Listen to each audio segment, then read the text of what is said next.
For this example, we want to convert each of these logarithmic expressions and equations into exponential form and then use that to figure out the value of x that solves the equation. So for this first equation here, we see that in exponential form, this says that 5 cubed equals x. Right? Log base 5 of x equals 3 converts to 5 to the third equals x. Once we know 5 cubed is 125, this tells us here that x equals 125 is the solution to this problem.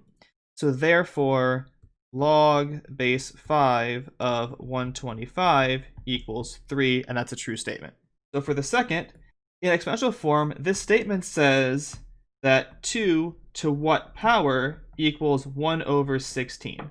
Now we know that 16 is 2 to the 4th because it's 4 times 4, right? This is 1 over 4 times 4. 4 is 2 squared, so this is 1 over 2 to the 4th, which in this case that 2 to the x should be the same thing as 2 to the minus 4, because if it's in the denominator, it gets a minus sign in the power when it goes up top. Therefore, here we have that x should be minus 4, which then gives us the statement that log base 2 of 1 over 16 equals negative 4, which is a true statement that we see here. So we can convert logarithmic equations into exponential equations and use that to help us solve for the variable x at any point in these equations.